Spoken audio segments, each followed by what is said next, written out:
Vamos a Santiago, capítulo 4. Vamos a ver que Santiago sigue enseñándonos acerca de diferentes tipos de maldad. En el 1.14 hablaba de un deseo malvado, que de dónde venían los deseos malvados, de nuestro corazón, de nuestro interior.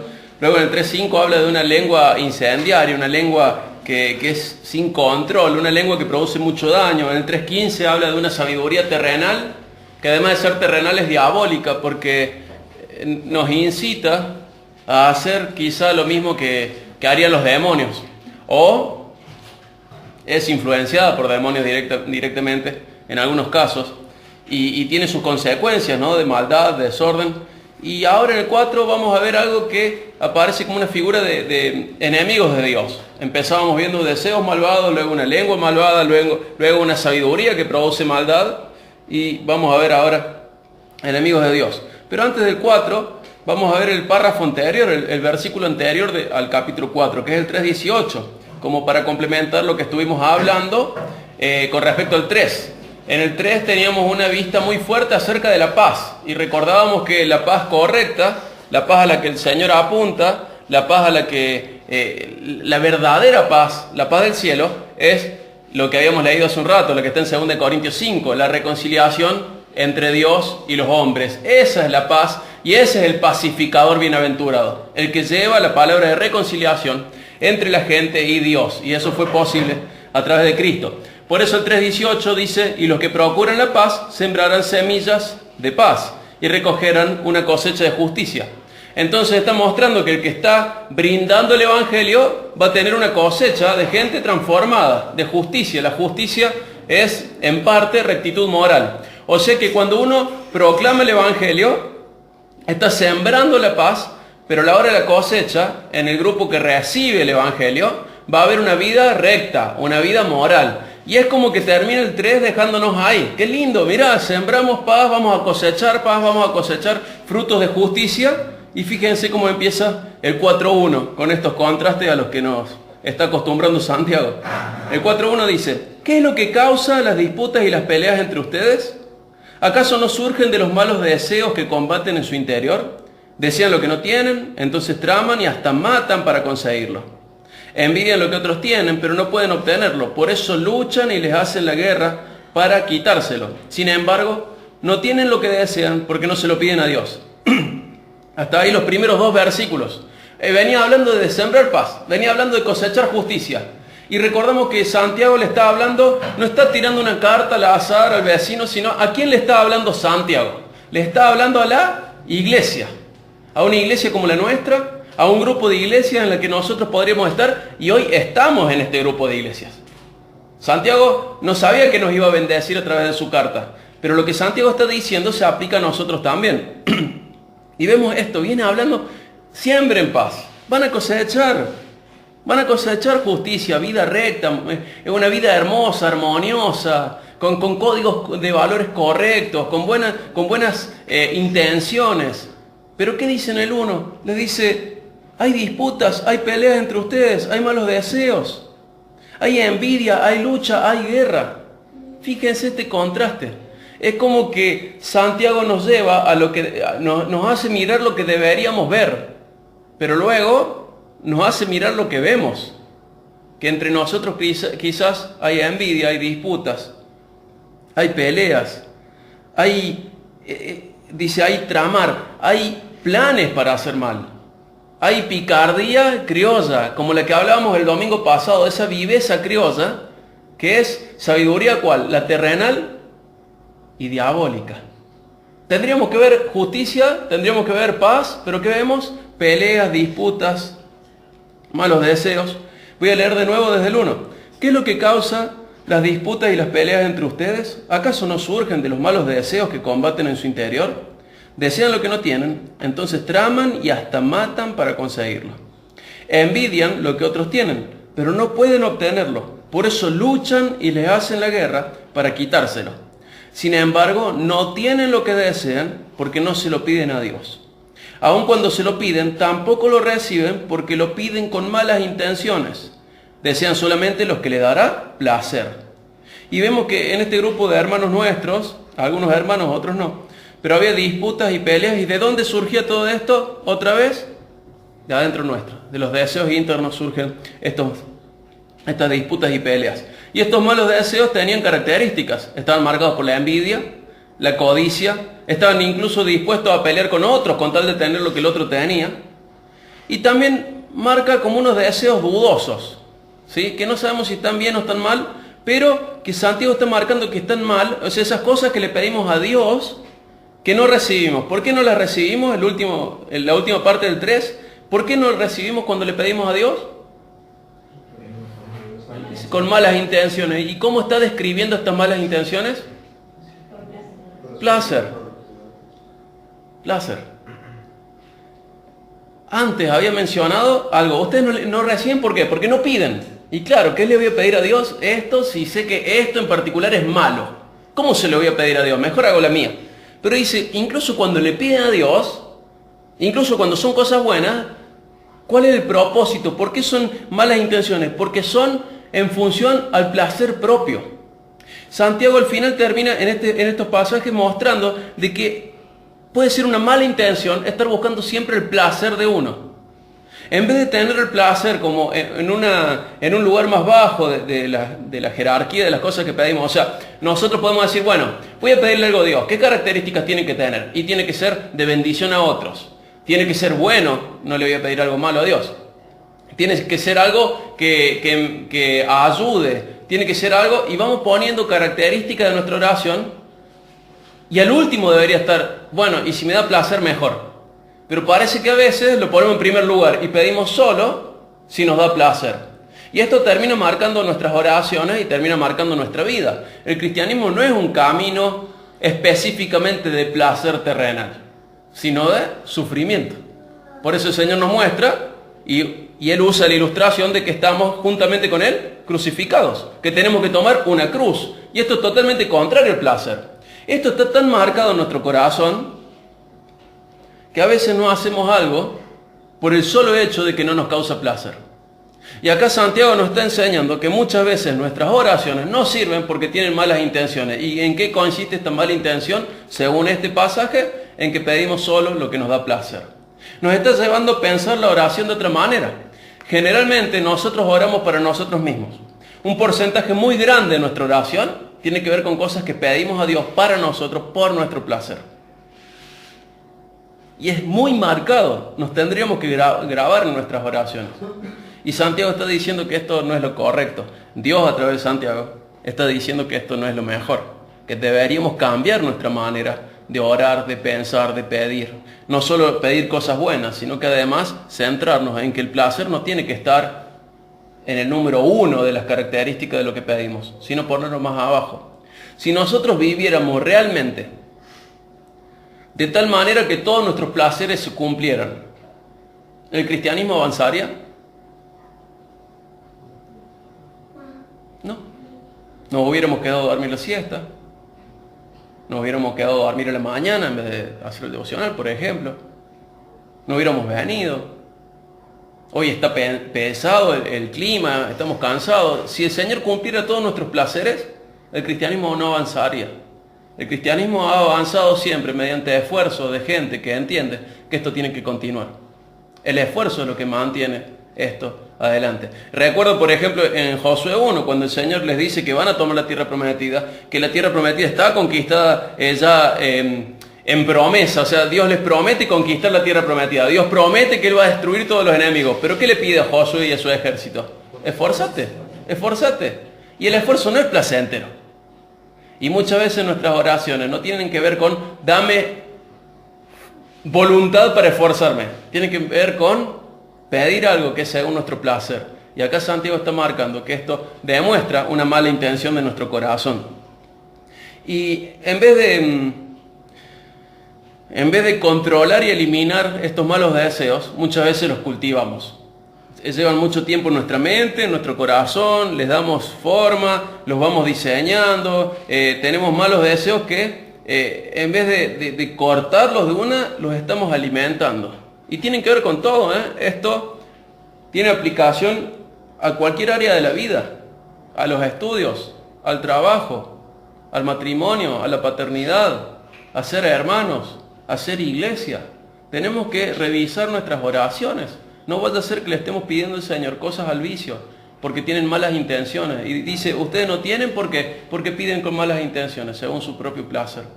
No solo oramos poco, porque generalmente oramos poco, sino que encima parte de nuestras oraciones tiene malas intenciones.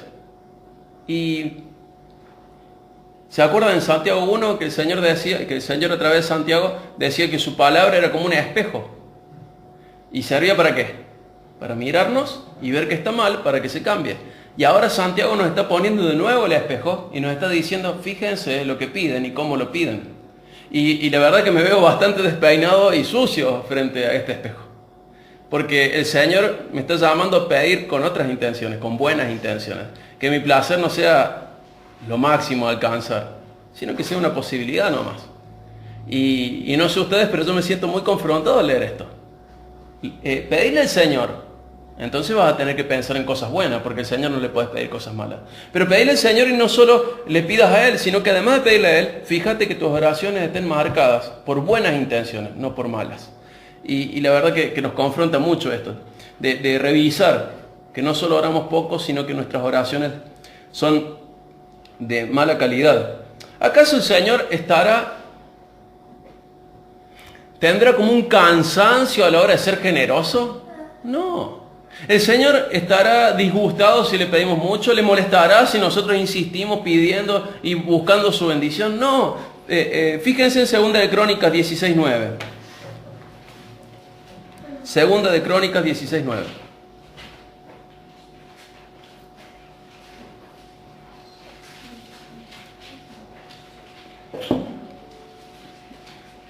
Vamos a leer la primera parte del versículo porque es la que encierra el principio teológico que hay en este versículo. 2 de Crónicas 16:9. Dice, los ojos del Señor contemplan toda la tierra para mostrar su poder a favor de los que tienen un corazón perfecto para con Él. ¿Cómo dicen en NTV? ¿Quién lo puede leer bien fuerte? Los ojos del Señor recorren toda la tierra para fortalecer a los que tienen el corazón totalmente comprometido con Él. Qué necio ha sido, de ahora en adelante no estarás en cualquier guerra. Fíjense que el principio teológico dice que el Señor está recorriendo la tierra para fortalecer, para bendecir, pero no cualquiera. ¿A quiénes? A los que tienen su corazón comprometido con Él. En otra traducción dice, los que tienen corazón perfecto para con Él.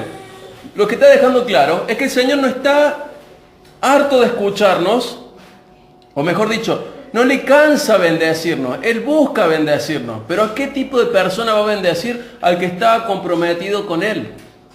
Muchas veces le pedimos mucho al Señor. Dentro de lo poco que oramos, la gran parte de nuestra oración es pidiendo. Pero pedimos y nuestro corazón no está comprometido con Él. Y tenemos que tener un corazón de esa manera, comprometido con Él. Pero fíjense qué lindo es saber que Dios está mirando toda la tierra con ganas de bendecirte. Dios está mirando toda la tierra con ganas de escucharte y responderte. Pero tu oración tiene que ser con buenas intenciones y tu corazón tiene que ser comprometido. Dios quiere bendecirte. Dios quiere acompañarte. Dios quiere responder tus oraciones. Pero no cualquier tipo de oración, ni a cualquier tipo de corazón. Oraciones con buenas intenciones. Corazón comprometido con Él. Y el compromiso tiene muchas formas. Cada uno sabe cómo puede comprometerse más con el Señor. A veces es un compromiso mayor en el ministerio, en el servicio. A veces tiene que ser un compromiso mayor en la vida devocional, en la oración, en la lectura. A veces tiene que ser un compromiso mayor en otra área de la vida, en la cual estamos representando mal a Dios. Y el Señor quiere bendecirnos, pero pide eso de nosotros, que tengamos un corazón comprometido con Él, ¿sí? Y fíjense el Salmo 143. Vamos al Salmo 143. Vamos a ver un ejemplo de oración. Acá el salmista va a orar. Esta oración es una canción para él, pero tiene la forma de oración. Salmo 143. Fíjense cuál es el corazón del salmista. Dice, oye mi oración, oh Señor, escucha mi ruego, respóndeme, porque eres fiel y justo. No lleves a juicio a tu siervo, porque ante ti nadie es inocente. El enemigo me ha perseguido, me ha tirado al suelo y me obliga a vivir en la oscuridad como los que están en la tumba. Estoy perdiendo toda esperanza, quedé paralizado de miedo. Recuerdo los días de antaño, medito en todas tus grandes obras y pienso en lo que has hecho. A ti levanto mis manos en oración, tengo sed de ti, como la tierra reseca tiene sed de lluvia. Ven pronto, Señor, y respóndeme, porque mi abatimiento se profundiza. No te apartes de mí o moriré. Hazme oír cada mañana acerca de tu amor inagotable, porque en ti confío. Muéstrame por dónde debo andar, porque a ti me entrego. Rescátame de mis enemigos, Señor, corro a ti para que me escondas. Enséñame a hacer tu voluntad, porque tú eres mi Dios. Que tu buen espíritu me lleve hacia adelante con pasos firmes. Para gloria de tu nombre, oh Señor, preserva mi vida. Por tu fidelidad, sácame de esta angustia. En tu amor inagotable, silencia a todos mis enemigos y destruye a todos mis adversarios, porque soy tu siervo. ¿Lo vemos altanero? ¿Lo vemos soberbio? ¿Lo vemos con malas intenciones? ¿Qué está mostrando el salmista acá? Está demostrando dependencia. Señor, dependo de vos. Por favor, no te apartes de mí porque voy a morir. Lo vemos humillado. Lo vemos contemplando motivos por los cuales alabar a Dios y a su carácter. Es un ejemplo de oración y es muy bueno. No me lleves a juicio, no lleves a juicio a tu siervo, porque nadie es inocente ante ti. ¿Cuántas veces vamos con una actitud incorrecta a Dios diciendo, Señor, yo me lo merezco? Señor, dame porque yo merezco más que esto. Y fíjense que es diferente el corazón del salmista. No soy inocente ante vos, tengo sed de vos. No es que tengo sed de lo que vos me podés dar, tengo sed de vos. No te apartes de mí porque voy a morir. Haceme oír tu voz, ¿cuándo? ¿El domingo? ¿Una vez al mes? ¿Cuándo quería el salmista que Dios le hablara? Cada mañana. ¿Por qué? Porque solamente en Dios él confiaba. Y muestra su dependencia diciendo, muéstrame por dónde debo andar. A vos me entrego. Rescátame. Corro a vos para que me escondas. Enséñame a hacer tu voluntad porque vos sos mi Dios. Para gloria de tu nombre, Señor, en tu amor inagotable. Y vemos que este ejemplo de oración está mostrando un corazón correcto, buenas intenciones. ¿Cuánto placer pidió el salmista en su oración? Ninguno.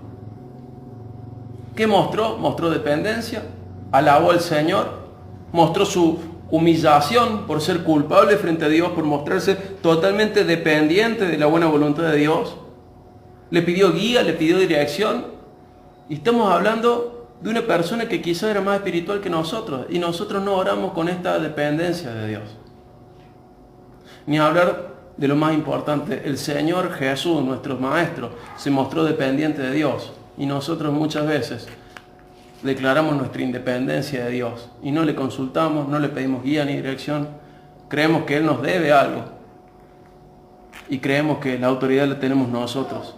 Fíjense qué diferente el corazón del salmista, alabando al Señor, alabando su carácter y demostrando dependencia y humillación, humildad. Volvemos a Santiago. Acá Santiago venía duro y se va a poner más duro. Vamos a Santiago 4:4.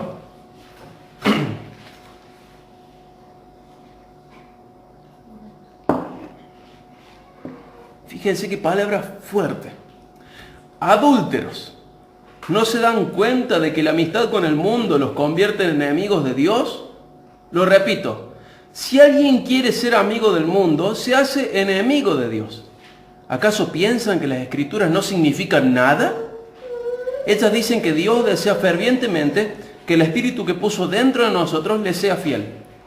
Y Él da gracia con generosidad, como dicen las Escrituras. Dios se opone a los orgullosos, pero da gracia a los humildes. ¿Cuál es la primer palabra que usa acá? Adúlteros. Santiago está hablando cada vez más fuerte. Ya no me lo imagino susurrando acá.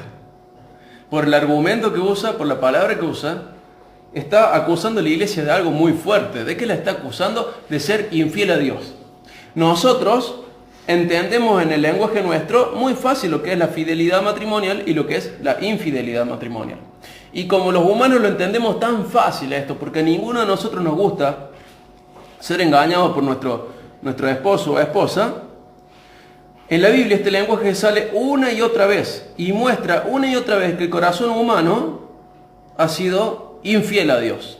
Dios plantea una relación íntima de cercanía, una relación en la cual debe haber fidelidad de parte nuestra hacia Dios, y a través de los profetas en el Antiguo Testamento de Israel, o a través de los apóstoles en el Nuevo Testamento de la iglesia, muchas veces se nos acusa de adúlteros, de ser infieles a Dios, de faltar al compromiso que tenemos con Él. Nosotros con esto lo podemos entender muy bien. Yo no puedo haberme casado con Lucila y luego decirle, ¿sabes qué? Yo te amo y la verdad que vos sos mi esposa y quiero estar con vos todos los días de mi vida, pero algunos días de la tarde me gustaría estar con otra. ¿Puede ser? No lo podríamos hacer, porque uno humano entiende lo que es el compromiso. Todos los humanos entendemos lo que es este tipo de compromiso.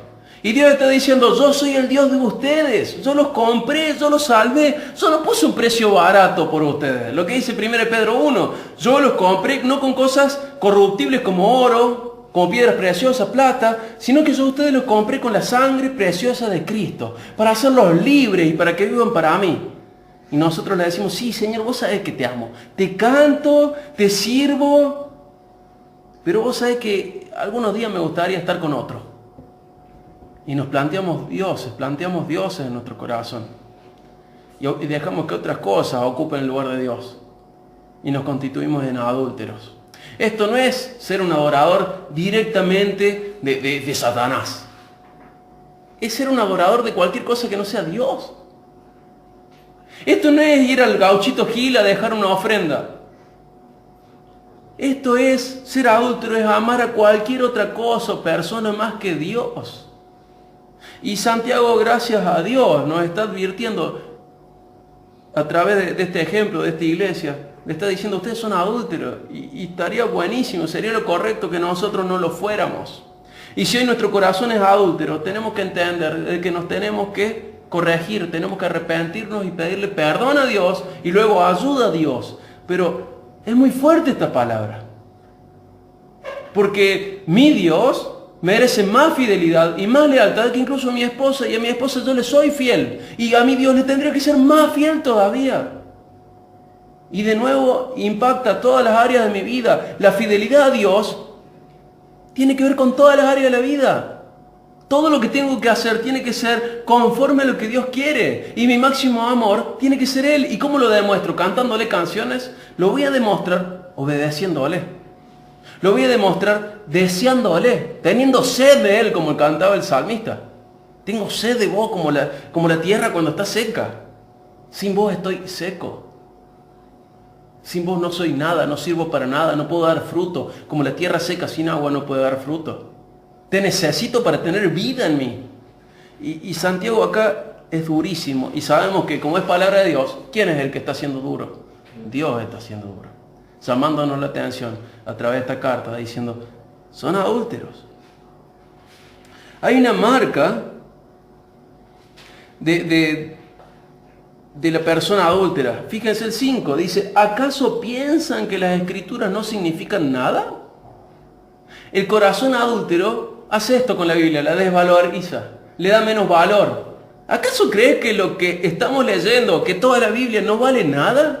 No, vale muchísimo. Entonces, ¿por qué no la respetas en tu vida? ¿Por qué no le dedicas tiempo de estudio en oración?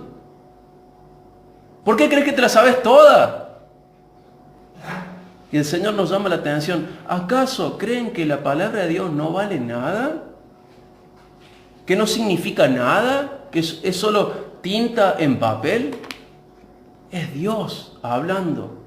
Y lo primero que tendría que tener ganas es de acercarme a Él y escucharle hablar a través de esto. Y no va a hablar en un lenguaje difícil. Va a hablar en tu lenguaje. La tenés en tu idioma. Y si la lees en voz alta, la vas a escuchar con tu misma voz. Así que vos te vas a entender. Escucha a Dios. ¿Crees que esto no significa nada?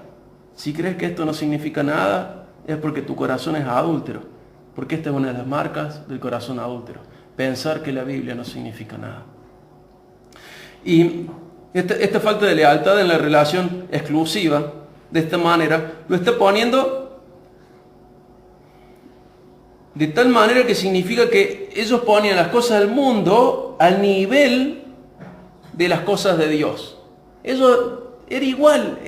O sea, ellos querían a Dios, sí, lo querían, pero también a quién querían. Querían al mundo. Y recordemos que esta gente estaba en el Imperio Romano. Y en el Imperio Romano la gente estaba interesada por las mismas cosas por las cuales podemos estar interesados hoy. Una situación de estatus. Una situación de ser bien visto por los de afuera. Poder, riquezas, ganancias, reputación. No eran necesariamente pecados. El tema es que las bendiciones estaban tapando al bendecidor. Y la gente estaba amando más a las bendiciones, que a veces son las mismas que aman los que no tienen a Dios. Y planteaban esta relación de decir, yo te amo, Señor, pero también amo las cosas del mundo. Y sabemos que esto no se puede. Y terminamos odiando a uno de los dos.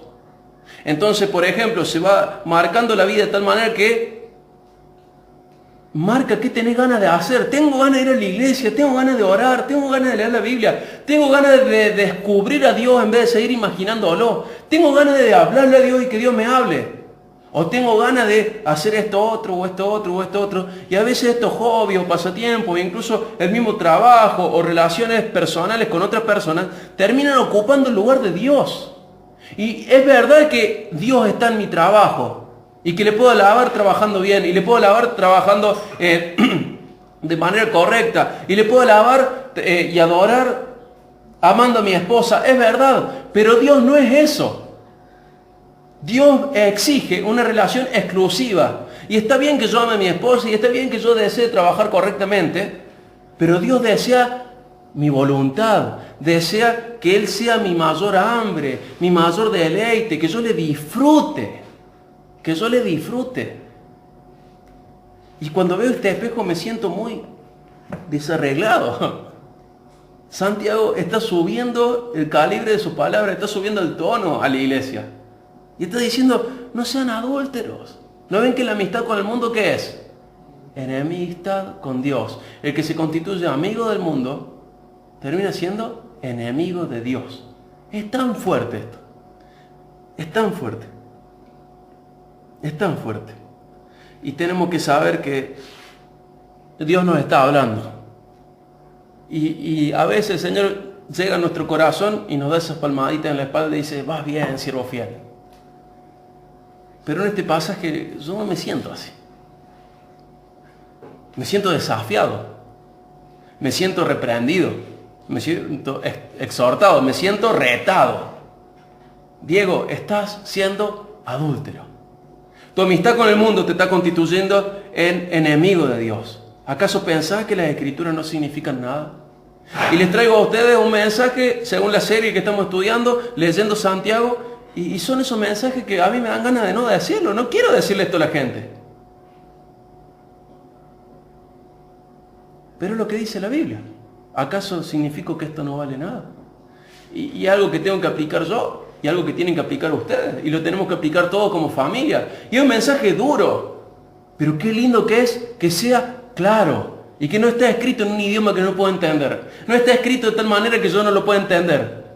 Qué bueno es que el Señor me muestre mi pecado, mi problema. ¿Y qué me va a mostrar siempre luego de mi pecado y mi problema? La solución.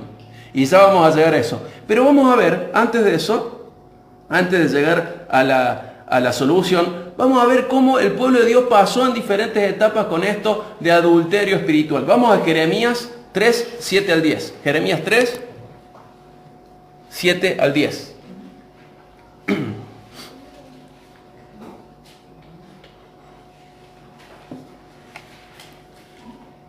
¿Recuerdan lo que pasó con Judá y con Israel? ¿Quién recuerda qué pasó con Israel? Se dividió Israel, ¿por qué? Porque se dividieron primero 10 tribus al norte, 2 tribus al sur, y Asiria llegó conquistó, mezcló a los israelitas, a 10 tribus. Y acá Dios dice que el pacto entre ellos queda roto, fíjense, pero dice otra cosa más. Jeremías 3, 7 al 10. Yo pensaba, después de haber hecho todo esto, regresará a mí. Pero no lo hizo. Y su desleal hermana, Judá, lo observó. O sea, es Dios hablando de Israel. Dice, yo pensé que las tribus del norte, después de todo lo que yo hice a favor de ellos, iban a volver. Pero no lo hizo. ¿Y quién vio? Judá. Judá, las 2 tribus del sur. Dice el 8. Vio que me divorcié de la infiel Israel, debido a su adulterio. Pero Judá, esa hermana traicionera, no tuvo temor. Y ahora ella también me ha dejado y se ha entregado a la prostitución. Israel no lo tomó en serio y no le parece nada fuera de lo común cometer adulterio al rendir culto a ídolos hechos de madera y de piedra. Así que ahora la tierra se ha corrompido. Sin embargo, a pesar de esto, su infiel hermana Judá nunca ha vuelto a mí de corazón. Solo fingió estar apenada. Yo, el Señor, he hablado. ¿Ven lo que le está diciendo el profeta Jeremías de parte de Dios a Judá? Le dice, ustedes volvieron. ¿Pero cómo volvieron? ¿Volvieron de verdad? No, fingiendo. ¿Saben que uno de los mayores problemas que tuvo Judá, las 2 tribus del norte, es que había una promesa solo para ellos, que no era para todo Israel, era solo para ellos? ¿Cuál era? Que un descendiente de David iba a reinar para siempre. Y además ellos, ¿qué tenían adentro de sus límites? Tenían a Jerusalén y el templo.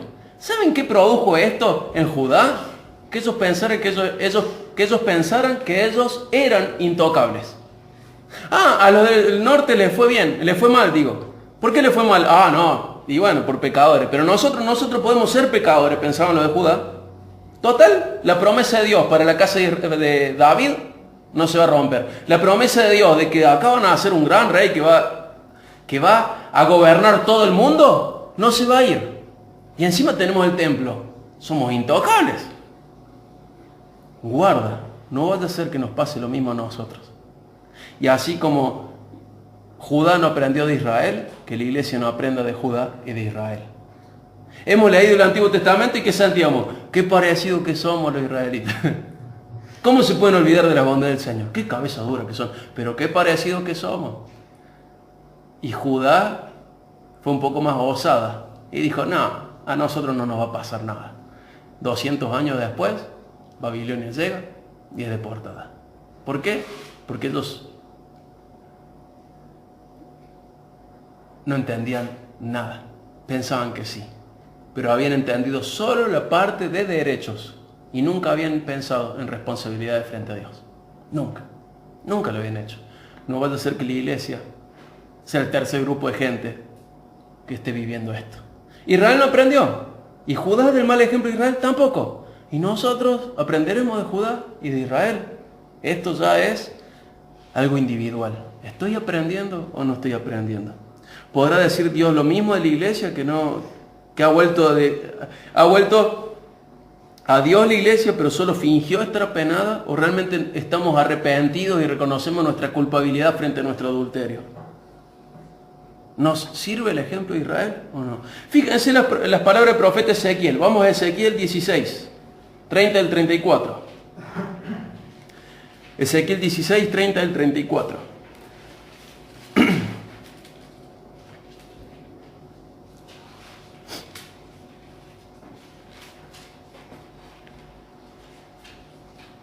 Dice así: ¿qué enfermo tienes el corazón? Dice el Señor soberano, para hacer semejantes cosas, comportándote como una prostituta desvergonzada. ¿Se dan cuenta el Señor diciéndonos algo así? Terrible. ¿Alguna vez pensaron que Dios podía decir de esta manera? Y sí, a la que quiere ocupar el lugar de esposa, pero en realidad es una prostituta. Dice,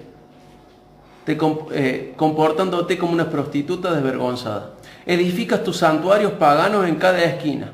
Construyes en cada plaza los altares para tus ídolos. En realidad, has sido peor que una prostituta. Fíjese, es peor todavía. En cualquier insulto popular dirían, tu mamá es una prostituta. Y acá está diciendo, Dios a su pueblo le está diciendo, sos peor que una prostituta. Fíjense,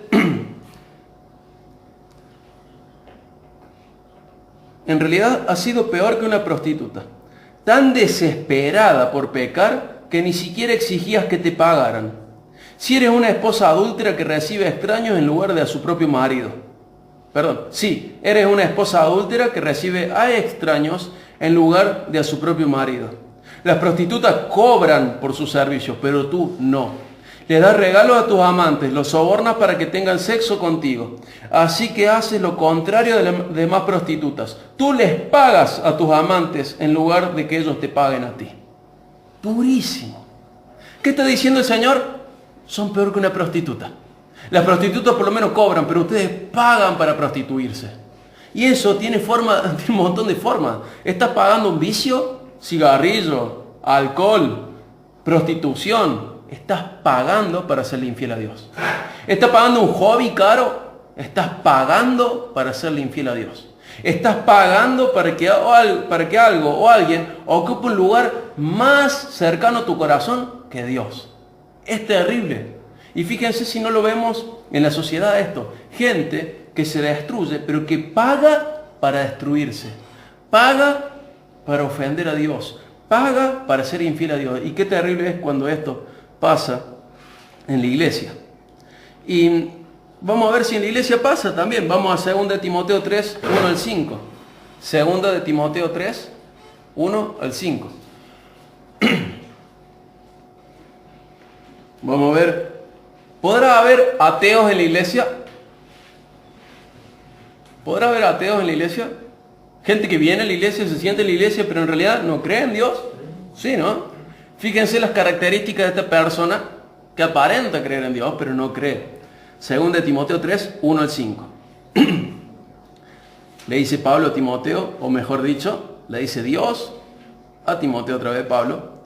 Timoteo, es bueno que sepas que en los últimos días habrá tiempos muy difíciles, pues la gente solo tendrá amor por sí misma y por su dinero. Serán fanfarrones y orgullosos, se burlarán de Dios, serán desobedientes a sus padres y malagradecidos. No considerarán nada sagrado, no amarán ni perdonarán, calumniarán a otros y no tendrán control propio. Serán crueles y odiarán lo que es bueno, traicionarán a sus amigos, serán imprudentes, se llenarán de soberbia y amarán el placer en lugar de amar a Dios. ¿Les suena esto? Amarán el placer. ¿En dónde leímos algo así para el placer? En Santiago hace un ratito.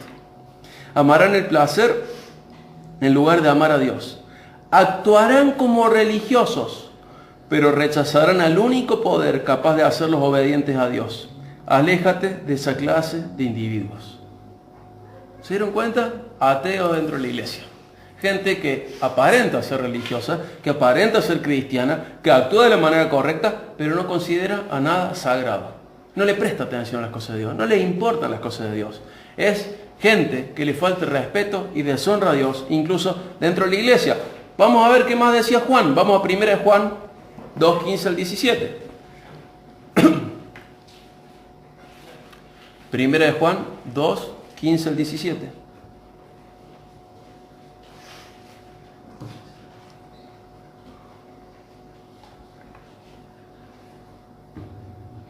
Dice, no amen a este mundo, ni las cosas que les ofrece, porque cuando aman al mundo, no tienen el amor del Padre en ustedes. O sea que si yo amo al mundo, ¿qué no tengo en mí? El amor del Padre. Si yo soy amigo del mundo, ¿qué soy? Enemigo de Dios. El 16, pues el mundo solo ofrece un intenso deseo por el placer físico. ¿El placer físico es solamente sexual? Comer mucho, asadito, voy a faltar en la iglesia. ¿Por qué? Mira, se me voy a perder el asado. Es lo mismo. Voy a faltar en la iglesia. ¿Por qué? Hace un calor, mejor vamos a estar en el río. Es otro placer físico. El tema es que ese placer físico va en contra de lo que Dios quiere para vos. Dice, pues el mundo solo ofrece un intenso deseo por el placer físico. Un deseo insaciable por todo lo que vemos. Y el orgullo de nuestros logros y posesiones. ¿Qué ofrece el mundo? Deseo por el placer físico. Deseo insaciable, no satisfacción, ¿Y qué más? Orgullo de nuestros logros y de las cosas que tenemos. ¿Y qué dice después de esto? Fíjense, deseo por el placer físico, deseo insaciable por lo que vemos, orgullo de nuestros logros y orgullo de nuestras posesiones. ¿Cómo sigue? Nada de eso proviene del Padre, sino que viene del mundo. Y este mundo se acaba junto con todo lo que la gente tanto desea. Pero el que hace lo que a Dios le agrada, vivirá para siempre. ¿Puede ser más claro esto? Es una luz amarilla gigante en nuestro corazón diciendo, guarda, porque estás deseando lo mejor, lo mismo que desea el mundo. Tened cuidado, porque si vos deseas lo mismo, el amor del Padre no está en vos. Y en vez de preocuparte por servir a Dios, en vez de preocuparte por congregarte, venir a la iglesia, primero, antes que todo eso, preocupate por otra cosa. No sos salvo. Arrepentite de corazón y pedile perdón a Dios, porque llevas mucho tiempo haciendo de cuenta de que sí, pero si tu corazón ama todas estas cosas, ¿qué significa? El amor del Padre no está en vos. No sos salvo. Deja de jugar al cristiano, no lo sos. ¿Y cómo lo sé? Y porque tu corazón desea lo mismo que desea aquel que no tiene a Dios. Deseo de placer físico, deseo insaciable por lo que vemos, orgullo por nuestros logros, y pueden ser logros buenos, orgullo por nuestros logros, orgullo por nuestras posesiones. Si estas cosas están en vos, más que esforzarte por ser humilde, no voy a estar más orgulloso de esto. No, tenés cuidado porque a lo mejor ni siquiera sos salvo. Anda al paso 1, arrepentite de corazón, pedí perdón por tus pecados y cree en Jesucristo para salvación. Tenés que ir hacia ese paso, porque te hace falta nacer de nuevo, no curarte, te hace falta nacer de nuevo. Y luego dice que todo eso se va a acabar. ¿Acaso alguien en su lecho de muerte ha dicho, qué bueno todo lo que me llevo? ¿Quién va detrás de un cajón? ¿Va la casa? ¿Va el auto? ¿Quién va? La gente que sufre detrás del cajón, pero sus posesiones quedan. Entonces guarda, porque esas posesiones a veces nos poseen a nosotros y no al revés. Y nos atraen nuestros logros. Y lo que nos da placer. Y nos arrastra, nos arrastra, nos arrastra. Pero el Señor prometió que solo en su presencia hay plenitud de gozo. En otro lugar no hay gozo. Todo lo demás, como dice Jeremías, son cisternas rotas, pozos sin agua, donde uno va a cavar, pero se va a llenar la boca de barro o de tierra sola. Porque el agua para nuestra vida es una sola, es Cristo. Él es la fuente de agua de vida.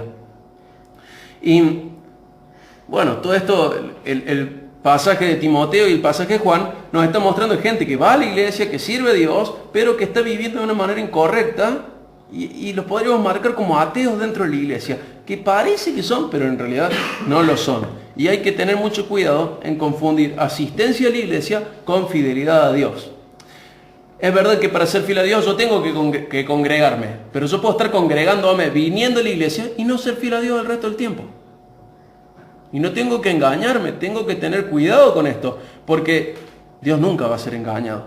Y volvemos a Santiago. Él va a exponer en manera de imperativo, de orden, de mandamiento, va a exponer 10 puntos, 10 verbos en imperativo, 10 verbos ordenando algo, mandando algo. Vamos a Santiago 4:7. Lo voy a leer una vez de corrido. Y luego lo vamos a explicar brevemente a algunos de esos. Así que humíllense delante de Dios. Resistan al diablo y él huirá de ustedes. Acérquense a Dios y Dios se acercará a ustedes. Lávense las manos, pecadores. Purifiquen su corazón porque su lealtad está dividida entre Dios y el mundo. Derramen lágrimas por lo que han hecho. Que haya lamento y profundo dolor. Que haya llanto en lugar de risa y tristeza en lugar de alegría.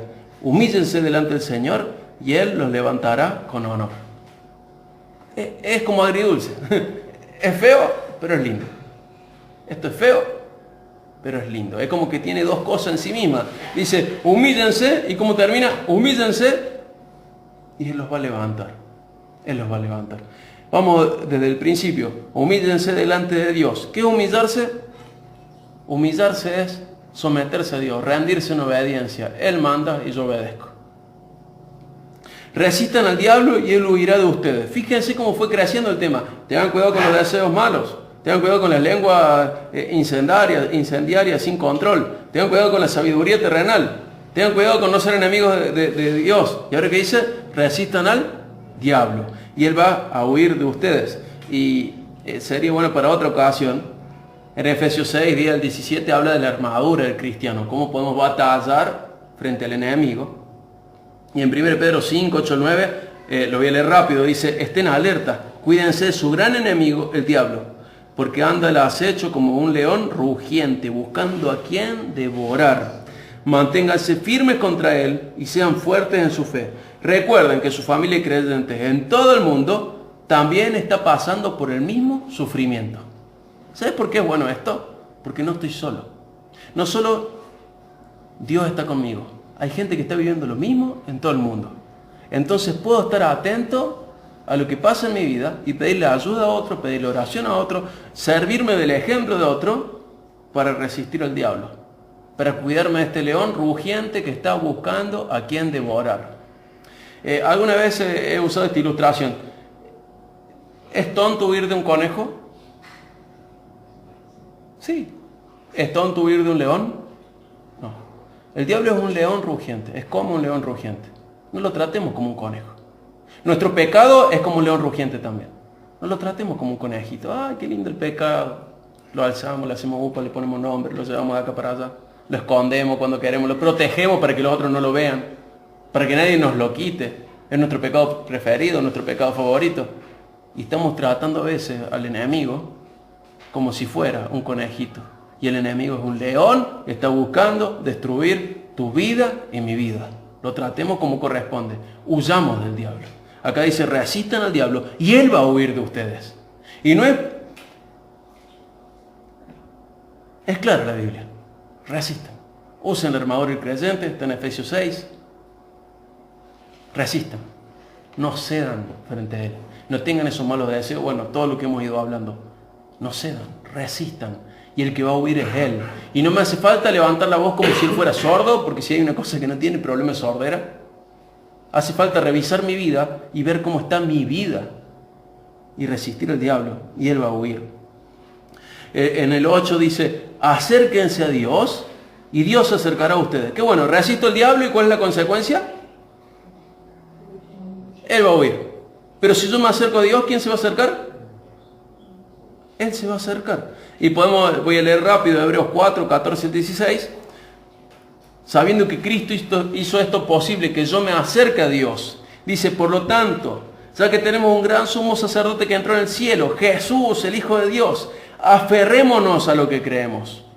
Nuestro sumo sacerdote comprende nuestras debilidades porque enfrentó todas y cada una de las pruebas que enfrentamos nosotros. Sin embargo, él nunca pecó. Así que acerquémonos con toda confianza al trono de la gracia de nuestro Dios. Allí recibiremos su misericordia y encontraremos la gracia que nos ayuda cuando más lo necesitemos. Fíjense qué lindo, yo me puedo acercar a Dios porque Dios lo hizo posible en Cristo. Y puedo acercarme de manera confiada ante el trono de esa gracia para alcanzar ayuda cuando más la necesito. ¿Necesitas ayuda para dejar de ser un adúltero? Sí, pedile a Dios, porque eso no es una mala petición. No está basándose en malos deseos ni en malas intenciones. Pedile ayuda a Dios para agradarle. Pedile ayuda a Dios para venir a la iglesia. Pedile ayuda a Dios para leer la Biblia. Pedile ayuda a Dios para entender la Biblia. Pedile ayuda a Dios para servir en la iglesia. Pedile ayuda a Dios para ser un buen esposo, esposa, hijo, padre, madre, hermano, estudiante, trabajador. Pedile ayuda a Dios. Él quiere ayudarte. Pero como leíamos en Crónicas, tu corazón tiene que estar comprometido con Él. Dios quiere bendecir, quiere ayudar a los que tienen un corazón comprometido con Él. No a los adúlteros, a los que quieren dejar de ser adúlteros. Luego dice, en otra parte del 8, dice: lávense las manos, pecadores. ¿Qué significará esto? ¿Que tengo que ir al baño a lavarme las manos? Que tengo que tener cuidado con lo que hago. Guarda con lo que haces. El 5 que dice: purifiquen su corazón, porque su lealtad está dividida entre Dios y el mundo. Si yo quiero ser una persona constante en el Señor, tengo que apretar la agenda, tengo que romperme la cabeza para entender cómo tengo que ser constante. No, ¿qué tengo que hacer? Mirar mi corazón, porque la fuente de mi deslealtad es mi corazón sucio, lleno de pecado. Entonces dice Santiago: si querés ser más constante en el Señor, purifica tu corazón, tu voluntad, tus deseos. ¿De qué tenés ganas? Y tengo ganas de hacer esto. Y de esas cosas, ¿cuáles son buenas y agradan a Dios? Y como 2. Y las otras 3, son pecados. Purifica eso, sácalo de tu vida, deja de pensar en esas cosas, tómalo como lo que son pecados. Y una vez que purifiques tu corazón, tu constancia va a empezar a crecer. Tu constancia en el Señor va a empezar a crecer. Vamos al 9, que deja algo muy claro, ¿no? Derramen lágrimas por lo que han hecho, que haya lamento y profundo dolor, que haya llanto en lugar de risa y tristeza en lugar de alegría. O sea, lágrimas, lamento, dolor, llanto, tristeza por lo que hice. ¿Qué nos está señalando esto? ¿Qué tiene que pasar en nosotros? ¿Qué tenemos que hacer? Arrepentirnos. Arrepentirnos. Y no hay que tener miedo a arrepentirnos. No hay que tener miedo a arrepentirnos. No hay que tener terror a arrepentirnos. Es lo que el Señor desea. ¿Y saben por qué nos cuesta arrepentirnos? Porque nos humilla. ¿O no que nos humilla? Hice mal, Señor. Te ofendí. Señor, hice algo que iba en contra tuyo. Te insulté. Y es humillante reconocer esto. Pero fíjense cómo sigue el 10. Humíllense delante del Señor. Y Él los va a levantar con honor. Arrepintámonos. El Señor sabe lo que nos cuesta. Pero seamos gente con un corazón que se arrepiente. Y en vez de ser adúlteros, que seamos llamados los fieles. Y en vez de ser enemigos de Dios, seamos amigos de Dios. Y es lindo saber que Dios pide esto y da las fuerzas para que esto pase. Dios pide y no dice, bueno, aguántate la hora, dale, vamos que va, hacete adulto ya, dale, vos podés. No, el Señor dice, hacelo, pero yo te voy a ayudar. Y le voy a leer, por ejemplo, una parte que tiene que ver con esto, en Ezequiel 36, 26 y 27. Dice, les daré un corazón nuevo y pondré un espíritu nuevo dentro de ustedes. Les quitaré ese terco corazón de piedra. ¿Por qué es de piedra? Yo sé que lo han escuchado hace poco. ¿Por qué es de piedra ese corazón? No siente, es insensible. ¿Conocemos a alguna persona con un corazón terco? ¿Es insensible? Si tenés que hacer esto, no. Pero Dios dice, no me importa. Ese es un corazón terco e insensible. Y Dios está diciendo, les voy a sacar ese corazón de piedra y les voy a dar un corazón tierno y receptivo. Se deja influenciar por Dios. El 27 dice, pondré mi espíritu en ustedes para que sigan mis decretos y aseguren de obedecer mis ordenanzas. O sea que el Espíritu Santo llega a nuestras vidas, ¿para qué? Para ayudarnos a obedecer. Dios pide algo, Dios exige algo, pero Él también aporta para que eso sea hecho. Dios nos va a cambiar el corazón, pone un espíritu en nosotros, pero ¿para qué? ¿Para que estemos contentos acá en la tierra nomás? No, para que tengamos ganas de obedecerle, para que le obedezcamos. Acompáñenme a 2 de Pedro 1. 2 de Pedro 1, 3 al 11. Dice, mediante su divino poder, Dios nos ha dado todo lo que necesitamos para llevar una vida de rectitud. ¿Nos dio una parte de lo que necesitamos? Todo lo que necesitamos para llevar una vida de rectitud. O sea, si yo no vivo una vida de rectitud, ¿qué significa esto? ¿Que Dios no me dio nada?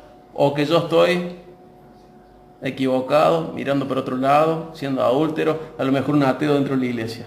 Significa eso. Mediante su divino poder, Dios nos ha dado todo lo que necesitamos para llevar una vida de rectitud. Todo eso lo recibimos al llegar a conocer a aquel que nos amó por medio de su maravillosa gloria y excelencia. Y debido a su gloria y excelencia, Dios nos ha dado grandes y preciosas promesas. Estas promesas hacen posible que ustedes participen de la naturaleza divina y escapen de la corrupción del mundo causada por los deseos humanos. En vista de todo esto, esfuércense al máximo. Que nos toca esforzarnos, esfuércense al máximo para responder a las promesas de Dios, complementando su fe con una abundante provisión de la excelencia moral. A la excelencia moral con conocimiento, el conocimiento con control propio, el control propio con perseverancia, la perseverancia con sumisión a Dios, la sumisión a Dios con afecto fraternal y el afecto fraternal con amor por todos. Cuanto más crezcan de esta manera, más productivos y útiles serán en el conocimiento de nuestro Señor Jesucristo. Pero los que no llegan a desarrollarse de esta forma son cortos de vista o ciegos y olvidan que fueron limpiados de sus pecados pasados. Así que, amados hermanos, esfuércense por comprobar si realmente forman parte de los que Dios ha llamado y elegido. Hagan estas cosas y nunca caerán. Entonces Dios les dará un gran recibimiento en el reino eterno de nuestro Señor y Salvador Jesucristo. ¿Vieron? ¿Esforzarse para qué? Decía el último, para comprobar si realmente soy parte de este pueblo. Tengo que esforzarme. Pero antes nos decía que tengo cosas para ir agregando en mi vida. Y también decía que Dios nos dio todo para llevar una vida de rectitud. Dios nos dio todo para que seamos amigos suyos y no sus enemigos. Dios nos dio todo para que seamos fieles a Él y no adúlteros. Y termino pensando en una parte del Salmo 51, 7 al 10, dice así: orando como David. Me gustaría orar como David. Purifícame de mis pecados y quedaré limpio. Lávame y quedaré más blanco que la nieve. Devuélveme la alegría. Deja que me goce ahora que me has quebrantado. No sigas mirando mis pecados. Quita la mancha de mi culpa. Crea en mí, oh Dios, un corazón limpio y renueva un espíritu fiel dentro de mí. ¿Qué le pedía? Un espíritu fiel, contrario a un corazón adúltero. Dios nos bendiga y nos ayude